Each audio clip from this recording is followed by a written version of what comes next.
Buenos días, buenas tardes o buenas noches, depende del lugar del mundo en el que os encontréis. Soy Raúl, para quien no me conozca, hoy estoy aquí con Asier Aris Navarreta. Lo he dicho todo seguido, sin parar. No me ha costado. Serán mis genes de Bermeo o de algún sitio de esto que todavía recuerdo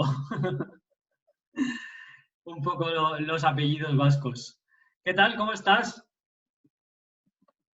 Pues bien, aquí ahora es por la tarde, Sí, aquí en el reposo de la tarde y como toca estos días, en casa. muy bien, muy bien. Pues bueno, yo a Asier le conocí por Amor, que es su pareja, que les veía por aquí por Benicàssim con los niños, todos magníficos ahí con esas melenas, una pareja tan simpática y ya luego le conocí en una feria de arte que se hace aquí en Castellón, que se llama Marte, y que estaba en una actividad que hacía con Lázaro Totem, que si no recuerdo mal, hacía cosas del tarot también, aparte de pintar. También, sí. Y Chikun tiene una historia bastante interesante porque él sufre del síndrome de fatiga crónica y fibromialgia, y entonces para él, aparte de lo que es su faceta artística, la práctica de la meditación y del chikun, pues fue toda una revelación, ¿no? Y luego dentro de su mundo simbólico, que realmente su obra pues, trabaja todo el mundo profundo y simbólico, se encontró con todo el simbolismo del tarot, ¿no? Y él juega a ese juego de utilizar las figuras del tarot con un discurso para conocerse a uno mismo, ¿no? Me parece muy bonito y muy interesante. Y Sí, ahí sí. coincidimos, ¿no? en una extraña sesión en una feria de arte en aquel momento. Sí, sí, fue apasionante, de hecho, es que fue algo que impactó a la gente. Y bueno, luego, Asier el año pasado estuvo en unas jornadas de bienestar y salud que organizamos en Alcosebre, que la charla no sé si se suponía que tenía que durar 1 hora, pero al final, pues no sé si 2 horas y pico. Y la gente no se quería ni mover, y porque ya nos echaron y tuvimos que irnos, pero fue brutal sobre el viejismo. Bueno, cuéntanos. Sí, la verdad es que a mí es un tema que me parece muy relevante. La experiencia del año pasado en Cosebre fue muy hermosa, ¿no? Como decías, era un espacio también, era como una primera iniciativa de esa feria de bienestar. No se sabía, era un día extraño, meteorológico, no se sabía si iba a haber gente. La verdad es que fue muy bonito el propio encuentro, porque fue un encuentro muy bonito, con encuentros muy bonitos. Y aquella intervención que hice, pues la verdad es que la acogida, primero por el número de personas que vinieron, de todas las edades, que me pareció muy interesante, ¿no? Y ese ambiente que se creó, que parecía que no se quería, no se podía acabar de alguna manera, es como queremos más, ¿no?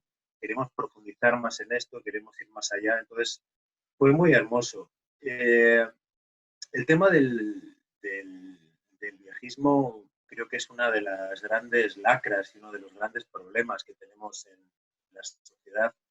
Y en estos tiempos extraños, con todo este asunto de la epidemia, de los confinamientos y toda esta realidad que estamos viviendo, yo creo que se ha hecho patente de forma mucho más dramática este asunto, ¿no? Y me parece, te agradezco mucho que lo quieras poner sobre la mesa, y me parece que es algo sobre que como sociedad y como individuos tenemos que replantearnos y tenemos que reflexionar.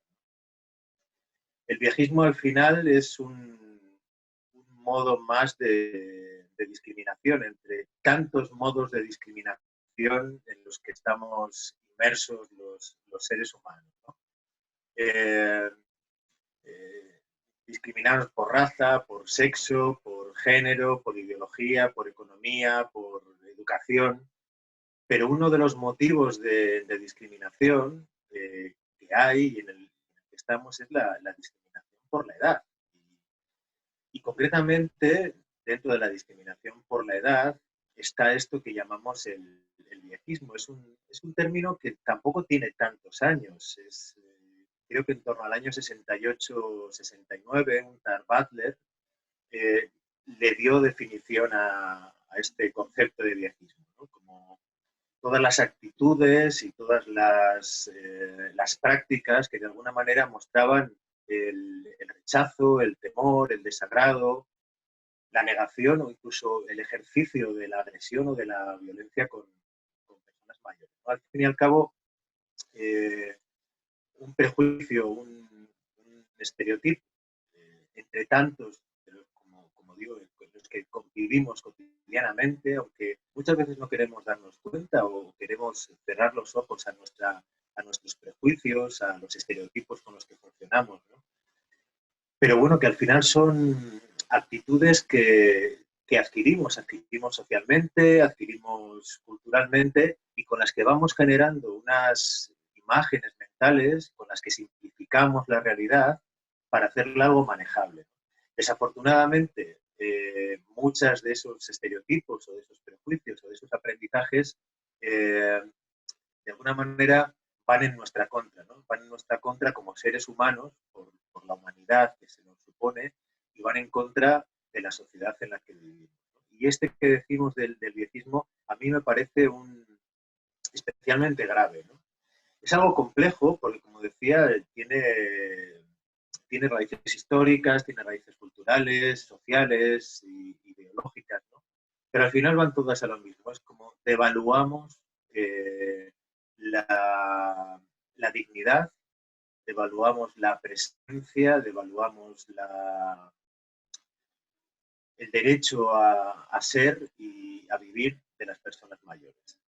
Y no es algo que solamente se haga desde la juventud, o desde la juventud hacia los mayores, sino que de alguna manera el viejismo acaba calando también en la actitud que las personas mayores podemos llegar a tener hacia nosotros mismos. Y eso es especialmente grave. Córtame, cuando quieras. Si nos fijamos en esta crisis, ¿no?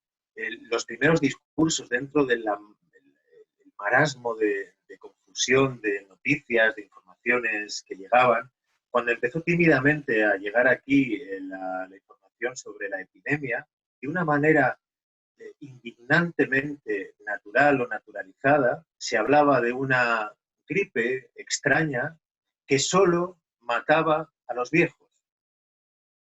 Y los medios de comunicación, los políticos, las personas en sus conversaciones trataban esta epidemia como una extraña gripe. Luego fue peor y luego se contagiaba más y luego sí, se expandía más, pero el discurso de que al final era una enfermedad que estamos tranquilos que solo mata viejos estuvo en nuestras calles, en nuestras bocas durante muchos, muchos días, si no lo sigue estando aún hoy en día. Eso ya nos dice algo como sociedad de la visión que tenemos de las personas mayores.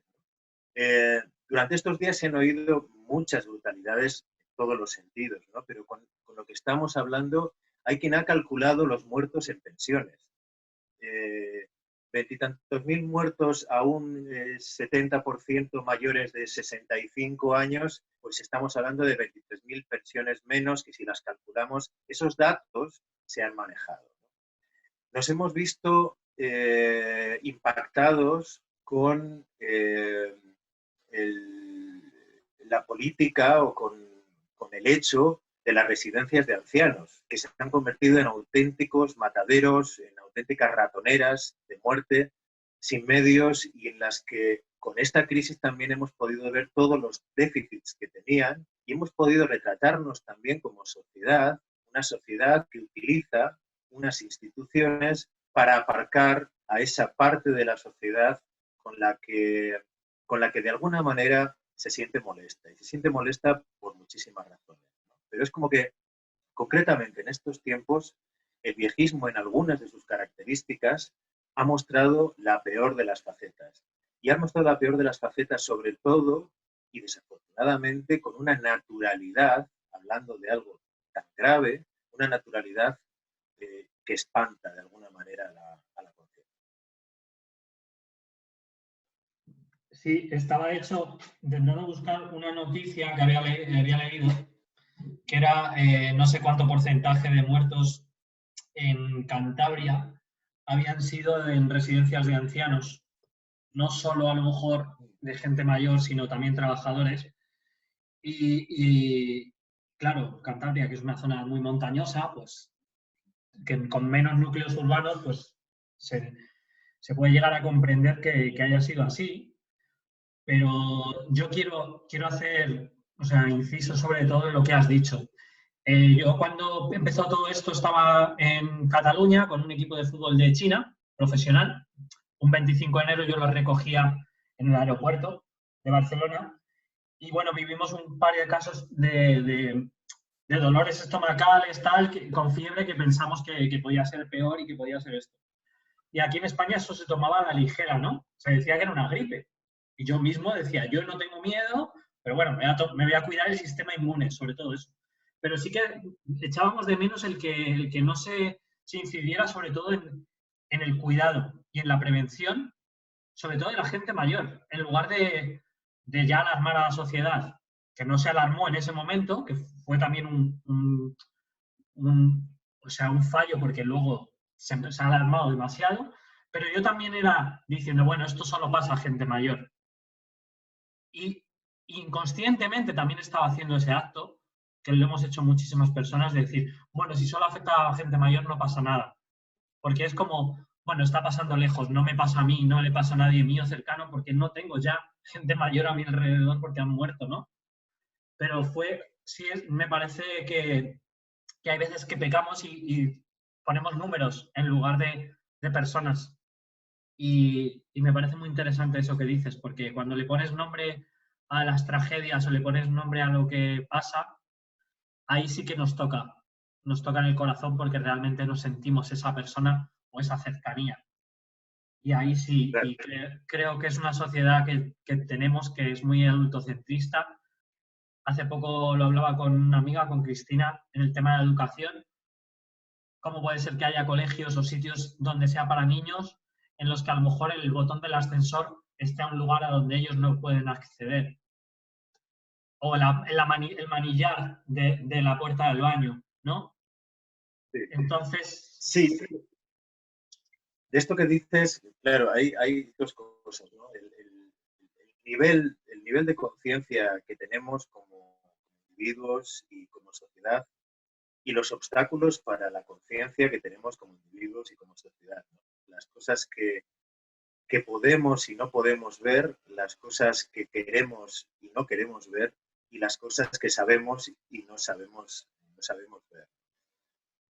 Concretamente en los tiempos en los que vivimos y hablando sí, hablando del viejismo, pero hablando de este ejemplo que has dicho tú del botón de ascensor para niños a los que ellos no llegan, o, o el diseño de las escuelas o el diseño de la educación, ¿no?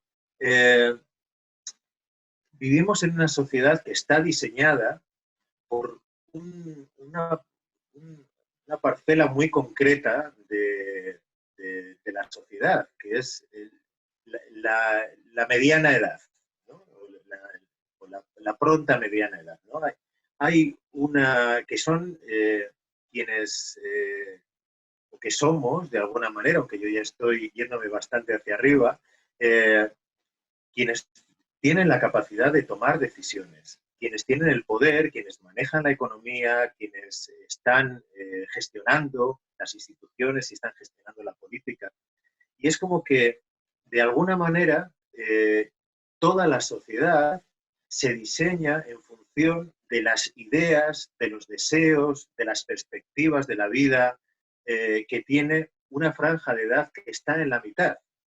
Y en función de esas necesidades, de esos deseos, de esas perspectivas de la vida, de ese punto central de la vida, se diseñan las escuelas, se diseña la educación, se diseñan los servicios sanitarios, pero también se diseña cómo tenemos que envejecer y cómo tenemos que morir, ¿no? La visión que tiene esta mediana edad, la visión alterada, y ahora podemos hablar de los detalles de las ideas que tenemos sobre el envejecimiento, sobre la madurez, sobre las personas mayores, la visión que esta franja de edad tiene sobre el envejecimiento es la que diseña las políticas de envejecimiento, la que dota de aspectos económicos al envejecimiento, incluso la que diseña las actividades de cómo tiene que ser el envejecimiento, incluso cómo tiene que ser un envejecimiento de una determinada manera, ¿no? Sucediendo cosas que son, pues a veces son realmente patéticas, ¿no?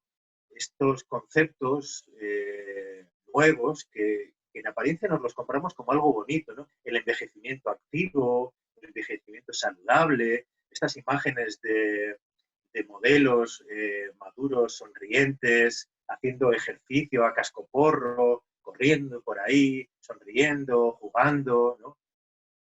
De alguna manera son las ideas basadas en la negación del envejecimiento que tiene una determinada franja de edad. Y claro, esa franja de edad considera a los viejos y a las viejas, y me permito utilizar este término porque para mí la vejez es un concepto que tiene que redignificarse, ¿no? Aunque siempre se ha dicho esto de viejos solamente son los trapos, ¿no?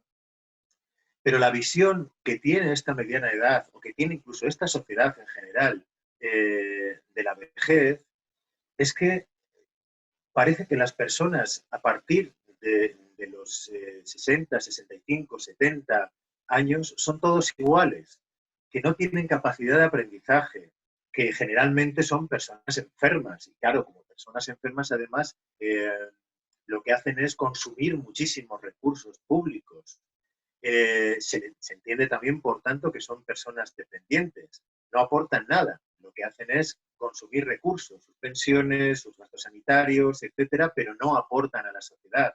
Se les considera torpes, se les considera lentos, se les considera con mal carácter, se les considera que duermen mal, que son inútiles. Hay un montón de prejuicios en los que creo que cualquiera que me esté escuchando puede ver que de alguna manera los tiene dentro de sí, muchos de ellos que son falsos. Primero, porque la generalización de base que tiene todo prejuicio y en la que se basa toda discriminación, todos los X son de una determinada manera y ahí metemos a todo el mundo en el mismo saco, evitan para empezar la individualidad. Pero es que en este caso del racismo, además, muchas de estas afirmaciones son absolutamente falsas y no están basadas más que en nada. De hecho, hay investigación, hay trabajos que tumban muchas de estas ideas, ¿no? Esos viejos inútiles, esos viejos sin perspectiva de la vida, que tienen mala memoria, dementes, aislados, que están hundidos por la soledad, que no tienen intereses ni motivaciones, eh, depresivos y deprimentes, mal alimentados, miserables, con cerebros que ya no funcionan bien, que ya no interconectan, que de alguna manera ya no procesan. Todo ese tipo de ideas van creando un caldo de cultivo en el que podemos, bajo el que podemos empezar a generar de alguna manera justificadamente el maltrato y el desprecio hacia las personas mayores, ¿no? Todo esto yo creo que tiene una justificación, tiene unas consecuencias, evidentemente, pero tiene una justificación porque esta mediana edad de la que estamos hablando, esta sociedad en general, en la que muchas personas mayores también caen, tiene, entre otras cosas, un temor a la muerte, ¿no? Yo creo que hay que decirlo así. De alguna manera, la vejez, simbólicamente, nos recuerda algo que no queremos ver, que es la impermanencia. Los seres somos impermanentes, las cosas son impermanentes. Y eso nos jode. No querer ver la impermanencia nos genera sufrimiento. Y no solamente la impermanencia, la creencia de que somos algo, de que somos individuos por nosotros mismos, que tenemos una especie de estabilidad, una estabilidad como persona, como carácter, como cuerpo, y que es inamovible. Estas dos cosas, esta consideración de un individuo estable de alguna manera, con su nombre, sus apellidos, y que además tiende a ser permanente, nos hace sufrir mucho, porque la realidad no es así. La realidad es que la vida está en constante cambio. La realidad es que nuestros cuerpos evolucionan y envejecen, evidentemente. La realidad es que a veces damos y a veces recibimos. La realidad es que a veces dependemos mucho, todos dependemos mucho de todos, y a veces otros dependen de nosotros. Y de alguna manera yo creo que la vejez, simbólicamente, o la idea que tenemos de la vejez, y la vejez en sí misma, sí que nos pone ante el cuestionamiento, ante el tomar conciencia de que la realidad es otra, que ese falso ideal de juventud. Ese falso ideal de juventud, ideal porque realmente nadie es joven, y los jóvenes son jóvenes porque las exigencias del mercado, las exigencias de la sociedad no permiten la juventud, porque la idea de productividad que se nos exige a todos y que es una de las causas del viejismo, porque se entiende que las personas viejas no son productivas, hace que de alguna manera todos seamos cómplices y nos perdamos como en cerrar los ojos ante la realidad. ¿No? Pero no solamente cerrar los ojos ante la realidad del viejismo, el negar el viejismo, el negar el envejecimiento, el negar que la vida cambia, que evoluciona y que se termina, de alguna manera es negar en cada momento algo que nos está sucediendo, que estamos evolucionando y que estamos cambiando. La idea de finitud no asumida, la idea de que terminamos, la idea de que la juventud es simplemente un ideal, es algo que no queremos ver, ¿no?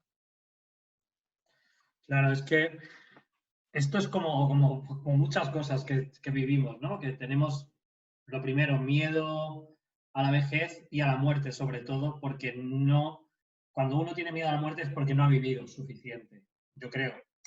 Y luego es como, si yo oculto, o sea, no le doy importancia a esa generación, le pongo ahí como que no existe o le doy menos importancia, no me estoy dando importancia a que yo envejeceré y llegaré a ser como esa persona. Y no se les da la sabiduría, o sea, no se les da la oportunidad de que sean parte de esta sociedad que, joder, en todas las culturas ancestrales, la sabiduría la tiene la gente que más experimentada y que más vivencias tiene. Son, generalmente, la gente más mayor. Los indios en América, en las tribus, en la selva, todo siempre. ¿A quién pides consejo? ¿A quién pedía yo consejo de recetas de comida? Pues a mi abuela. ¿Por qué? Pues porque ha cocinado durante muchos más años. Entonces, pues esto es igual. ¿Por qué? ¿Cómo va a dirigir el país una persona que sea realmente joven? Tiene que dirigir a una persona que tenga ya mucho bagaje. En una cosa o en otra, pero al menos bagaje, experiencia. Y eso, como en muchísimos puestos directivos de muchas cosas, pues la gente que, normalmente las empresas que funcionan, son gente que está muy experimentada ya en algo. No quiere decir solo edad, pero sobre todo experimentada. Entonces, si nos si a esa parte de la sociedad que ha vivido unas épocas, por ejemplo, es que ahora, pues yo hubiera preguntado también a gente mayor que hubiera vivido en la época del hambre y de la posguerra y la guerra civil, porque hubieran aportado muchísima experiencia para qué hacen en estos casos.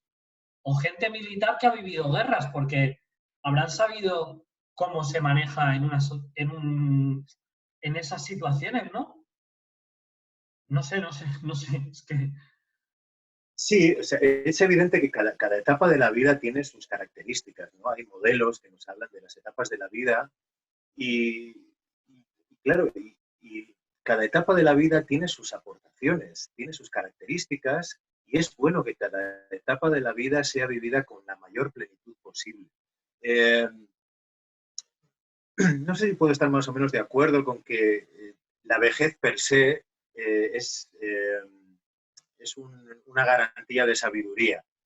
Puede que no, puede que sea de todo lo contrario.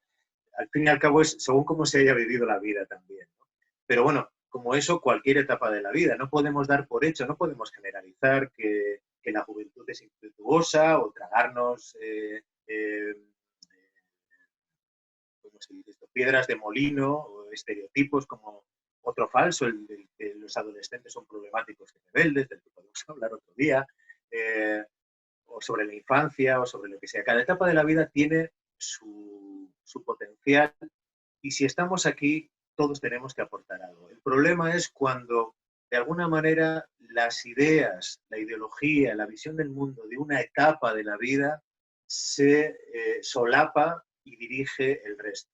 Como decías tú, podemos preguntar a los mayores. De hecho, uno de los modelos más interesantes, y vamos a dejar de ponernos oscuros, porque podemos comprender y podemos seguir incidiendo en, entender por qué se produce esto, ¿no? Por qué se produce esto y por qué se produce el viejismo y además concretamente en esta sociedad de mercado en la que vivimos, en la que la eficiencia, la eficacia, la economía, la capacidad, la tensión, la velocidad, la supercapacidad, la multitarea son como los iconos. Podemos seguir entendiendo el círculo mental en el que nos metemos, el círculo económico en el que nos metemos y cómo de alguna manera somos generadores de viejismo.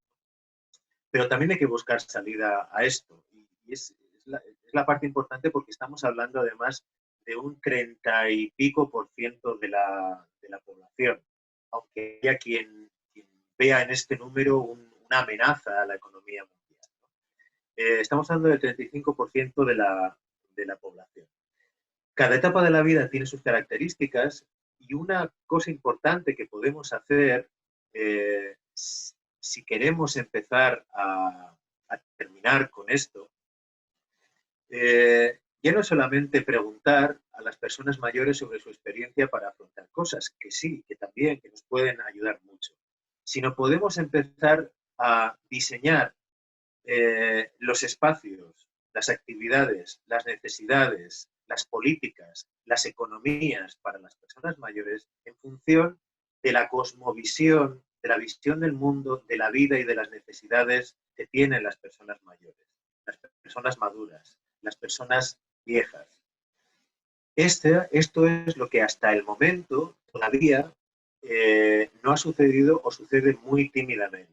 En las políticas públicas, en los programas, en los diseños de las instituciones, no está el criterio de las personas mayores. Como muchas veces sucede, porque esto me ha pasado a mí, que un arquitecto no diseña una facultad para los estudiantes, sino, no sé si para sí mismo, para la estética o para algo, ¿no? A veces no diseñamos las cosas, no diseñamos los bares para que el que trabaja, no diseñamos los hospitales para los clientes, que son los enfermos, solamente hay que ir montado en una camilla y ver la agresión que te suponen los techos, ¿no? Sino, entonces, sí que hay modelos y concretamente hay un modelo con el que se está trabajando en estos últimos años eh, que está basado en lo que las personas mayores dicen de sí mismas, de cómo ven la vida y de las necesidades que tienen. Y si vemos, escuchamos lo que las personas mayores entienden sobre la vejez, la visión del mundo que tienen en la vejez, el concepto que tienen de sí mismos, el concepto y la necesidad que tienen de las relaciones, su forma de ver el mundo, su forma de contemplar la vida, de contemplar la muerte y de contemplar el universo, la cosa cambia muchísimo. Y ahí es donde está, yo creo, que la clave importante de qué podemos hacer eso. De alguna manera es como hay esperanza, ¿no? Hay esperanza si realmente damos la palabra a las personas mayores para tratar a las personas mayores. Madre mía. Sí, ahí, claro, a mí Muy, muy rápido.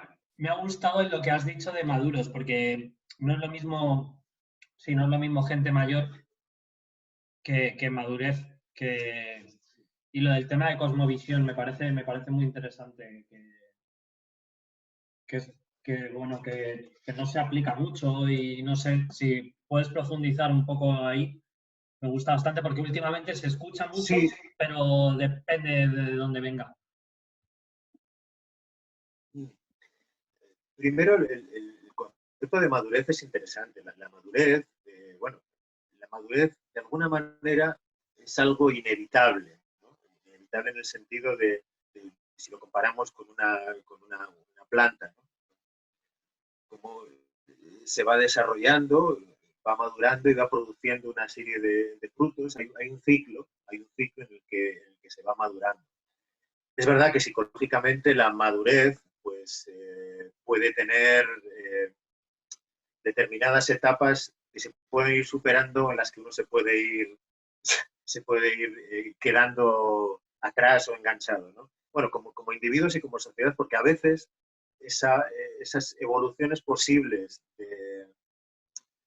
de conciencia como individuos y como sociedad también son bastante similares, ¿no? Y sí que podemos ver, por jugar, ¿no? Con palabras, personas supuestamente maduras por edad, cuya conciencia es muy adolescente, ¿no? Por poner una anécdota así que contrasta, ¿no? Eh, y es la madurez de alguna manera, como decía, vuelvo a ello, es como algo que es inevitable, maduramos. Eh, pero dentro de los distintos niveles de conciencia en los que se va produciendo la maduración en los seres humanos, también tenemos distintos estados o distintos niveles de, de, despertar, vamos a llamarle así, de ver con claridad la realidad. Eh, entonces, si cogemos como esa doble perspectiva, la de la madurez como algo vertical, si se le quiere, puede ser hacia arriba, puede ser hacia abajo, puede ser hacia adelante. Y dentro de cada una de las etapas de la vida, la capacidad de despertar, de tomar conciencia de las cosas, vamos viendo un camino que trazar, no solamente en cómo comprender y tratar a cada una de las etapas de la vida, sino en cómo comprender cada una de las etapas de nuestra vida. Dentro de cada una de las etapas de nuestra vida tenemos mayor capacidad o la capacidad de ir despertando a la realidad. Hablábamos de cosmovisión, hablábamos de la madurez, o de la tercera edad, o de la vejez. Según los relatos, según la expresión de las personas que están en esa etapa, que es la que realmente nos interesa para poder tratarla de forma adecuada, a lo largo de las etapas de la vida, pero en el envejecimiento, suceden una serie de cambios, como suceden una serie de cambios en cada una de las etapas de la vida. No nos vemos a nosotros mismos igual cuando somos niños que cuando somos adolescentes, o cuando somos jóvenes, o cuando somos se llama jóvenes adultos, etcétera, ¿no? A nosotros mismos nos vemos, en cada una de esas etapas nos vemos de una manera diferente. Nos vemos a nosotros de una manera diferente. Nuestras relaciones son de una forma diferente y la forma en que tenemos de ver el mundo es diferente. Esto no es una cosa nueva. Todos hemos pasado ciertas etapas de la vida y nuestra perspectiva de realidad amplia, estrecha, nuestra pasión por las cosas, nuestra amplitud de miras, nuestras necesidades de eso que se puede llamar espiritual en el sentido amplio de la palabra, nuestra forma de relacionarnos son diferentes, se relacionan diferente los niños, que los jóvenes, que los adultos, que las personas mayores. Entonces, volviendo a esta tercera edad, o cuarta edad, o a la vejez, o a la madurez, aquí también suceden estos cambios. El concepto que uno tiene de sí mismo, que una tiene de sí misma, cambia. Y cambia la visión que tiene del mundo y cambia la forma de relacionarse y la necesidad que tiene de relación. Y por eso uno de los problemas del viejismo es que si tratamos de imponer a los viejos las ideas de relación, las ideas de cómo tienen que verse a sí mismos, cómo tienen que relacionarse y cómo tienen que ver la realidad y cómo tienen que afrontar las cosas basadas en una persona de 35 a 45 años, nos estamos equivocando, ¿no? ¿Y qué es lo que cambia en esta etapa de la vida? Pues una de las cosas que cambian es que, y según los propios testimonios, insisto, de las personas en esta etapa de la vida, es que hay un descubrimiento quizá mayor de aspectos de uno mismo que antes no se habían percibido. Sucede que hay una capacidad o hay algo que sucede en esta etapa de la vida en la que uno puede verse a sí mismo o a sí misma, que puede verse el culo, puede ver aspectos que puede considerar positivos y negativos y que con anterioridad no se ha dado cuenta de ellos con mayor claridad. Solamente ese hecho de poder verse con mayor claridad y poder sostener esa visión de uno mismo ya es un cambio bastante importante. A veces, uno de los maltratos que se hace con la vejez es tratarles como niños. Claro, con toda esta lista que he esbozado antes, claro, es insultante para las personas mayores, pero es insultante para el concepto que tenemos de los niños también, ¿no? Desde la mediana edad, ¿no? Se les trata como niños. De hecho, en muchas actividades para este colectivo, las canciones, las músicas, las propuestas de actividad, realmente, si cierras los ojos durante un momento y no estás viendo lo que está sucediendo, pensarías que estás en una escuela de 3 a 6 años, en una escuela preescolar, ¿no? Y es verdad que de alguna manera en la vejez, y según su propio testimonio, se redescubre aspectos de la inocencia que podemos ver como ese niño interior, pero no quiere decir que sea ni un regreso a la niñez, ni que haya necesidades, ni la perspectiva de la vida, ni nada sea la de un niño, ¿no? Sino que hay una visión de la realidad que con la madurez también añade la inocencia de una forma tranquila. Aunque nos empeñemos en el cuidado de la salud, en el cuidado del cuerpo, en hacerles levantar pesas, hacer pilates a cascoporro, en hacer yoga rejuvenecedores, que todos caemos en el viejismo también con esos conceptos de esto es para estar joven, para estar siempre joven, practica para estar siempre joven, rejuvenece con esto que yo te estoy proponiendo. La importancia que las personas mayores le dan a su cuerpo no tiene tanta relevancia o tanta prioridad como se cree desde la mediana edad o se impulsa desde la mediana edad. No quiere decir que estemos hablando de descuido, sino que esos aspectos de la corporalidad, esas vivencias y incluso esas realidades propias que provoca el envejecimiento no se viven con el dramatismo, con la importancia que se cree desde la mediana edad.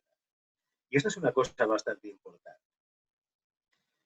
Más cosas que suceden en la forma que uno tiene de verse a sí mismo y de vivir la realidad según lo que las personas dicen.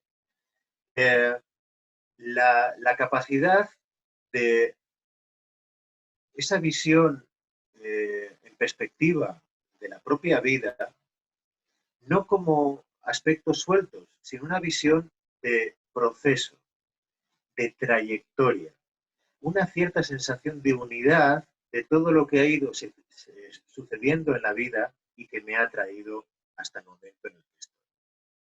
Eso en relación al autoconcepto y por ser breve, que no sé si estoy siendo largo. Las relaciones, por ir un poco rápido, también cambian las necesidades de las relaciones personales. Según sus valoraciones, disminuye el interés en relaciones superficiales. Con el aumento de la edad, es como que ni hay tanta necesidad de relaciones, ni hay, y lo que hay es la necesidad de relaciones significativas. Y la soledad, que no es tanta, ni se vive tan dramáticamente como valoramos o como tratamos de ver a las personas mayores, y hay estudios que hablan sobre ello. En las relaciones se buscan relaciones más significativas. Se buscan relaciones más significativas y también más auténticas, porque cae de alguna manera la necesidad de sostener roles sociales, de mantener la máscara, de falsear de alguna manera estados de ánimo, de falsear ideas. De alguna manera hay una necesidad mayor de autenticidad, ¿no? Y también, de alguna manera, sucede la necesidad en las relaciones de compartir la propia experiencia. Es algo que sucede. A las personas mayores les nace en las relaciones compartir su propia experiencia. No son batallitas de la abuela, no son imposiciones, ni se creen mejores ni peores, pero hay una necesidad que surge en las relaciones de brindar de alguna manera consejo o brindar perspectivas de lo que ha sucedido a lo largo de su vida. Y cuando hablamos del cambio de cosmovisión, que tú comentabas antes, y según la propia visión que tienen las personas mayores de sí mismas, la percepción del tiempo se redefine. Esa alteración, esa visión, ese cambio o esa importancia de lo que es el pasado y el presente, evidentemente del plan de vida se camina más o se está más en la calidad de vida, cosa que es interesante que aprendamos todos, porque esto es impermanente. De alguna manera se borran las necesidades o la importancia de lo que ha sucedido, de lo que sucede y lo que sucederá. La vivencia del tiempo es una vivencia más integrada. De la misma manera que en este aspecto de la cosmovisión, la palabra integración yo creo que es como la palabra clave, porque la necesidad o la vivencia de conexión con las otras generaciones, de contacto con las otras generaciones, de sentirse parte de una cadena, de compartir con las otras generaciones, es algo muy importante, pero desde una visión integrada. Desde una visión integrada no ya de etapas de la vida, sino de un proceso vital. Y eso que es uno de los graves problemas que tenemos en esta sociedad, que es el miedo a la muerte, ese miedo, esa falta de reconocimiento de la impermanencia, es algo que evidentemente podemos cultivar mucho, pero en principio la perspectiva sobre la muerte en la vejez es algo más parecido a una comprensión del proceso entre la vida y la muerte que en sí mismo un miedo a la muerte. El proceso de maduración con respecto a la muerte viene desde una comprensión de la vida, desde un reconocimiento del proceso de vida por el que se ha pasado. Y desde ahí también todo esto hace que la visión de lo que va más allá de uno mismo sea más fácil de entender, sea más fácil de asumir que en la vida hay una dimensión misteriosa, que evidentemente luego cada cual, según su cultura, según su evolución personal, pondrá en un sitio determinado. Hay quien eso lo deposita en, en creencias religiosas, por ejemplo, ¿no? Pero de alguna manera un concepto amplio de espiritualidad, simplemente del reconocimiento de que hay algo que nos trasciende. Y lo primero que nos trasciende es simplemente una sociedad. El concepto de sociedad es un concepto espiritual en el sentido de que no es algo material y materializado, de que nos trasciende la sociedad, nos trasciende la naturaleza. Y, y desconocemos y aceptamos los misterios de la sociedad, desconocemos y aceptamos los misterios de la naturaleza, desconocemos y aceptamos los misterios de la vida y del amor. Y es como que es una etapa de la vida en la que eso se puede vivir con mucha mayor naturalidad que quizá en otras etapas de la vida.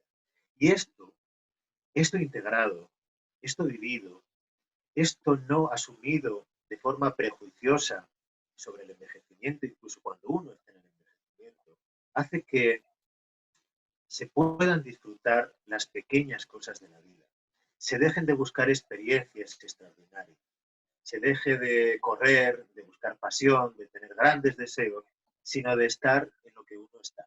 Por eso quizá la necesidad de silencio, la necesidad incluso de soledad elegida, la necesidad de contemplación, el cambio del tiempo de reloj, cómo pasan las horas, es diferente. Y este sería el mejor de los casos si dejamos que las personas mayores, si cuando podamos llegar a esta edad, podamos permitirnos ser viejos y aceptarnos como viejos, o entrenarnos para esa vejez. Y es algo que sí que podemos hacer.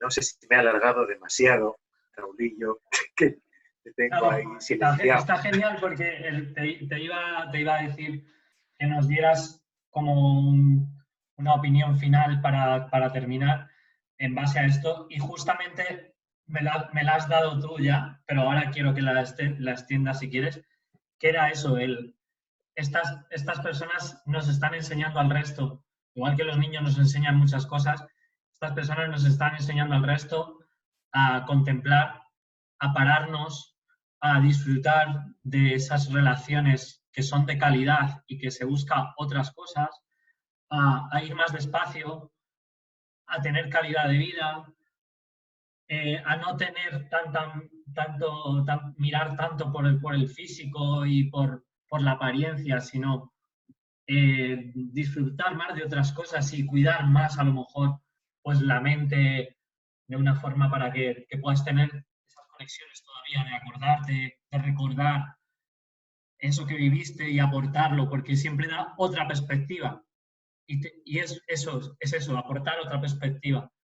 Y luego eso, o sea, es que es como hacer mindfulness, o sea, meditación pero activa, consciente, ahí, y eso vienen a enseñarnos, creo. Y quizás ahora, no sé si con este momento que estamos pasando, tú nos das una esperanza, ¿no? De que cuando salgamos dentro de unos días, unas semanas, unos meses, lo que sea, el también haber estado haciendo ese trabajo nosotros en casa de pararnos, nos hará ver también a esa gente mayor muchísimo de otra forma y apreciarlos mucho más. Claro, es la esperanza que dicen que es lo último que se pierde y el deseo que tengo, aunque al mismo tiempo no las tengo todas conmigo, que ojalá esto que estamos viviendo pudiera acercarnos a esa humanidad compartida, ¿no? A una humanidad compartida experimentada, ¿no? A eso que se puede llamar compasión, que en castellano es una palabra que suena extraña, ¿no? Pero esa capacidad, eso va mucho más allá de la empatía, ¿no? A esa visión de globalidad y a esa visión que de alguna manera de estas cosas que se pueden acceder con la madurez, de visión de la vida, que de alguna manera todos podamos tenerla. Claro, evidentemente yo estoy planteando una perspectiva de la vejez y que está basada en testimonios de personas mayores, pero algunos dirán, pues mi madre no es así, pues mi abuela no es de esta manera.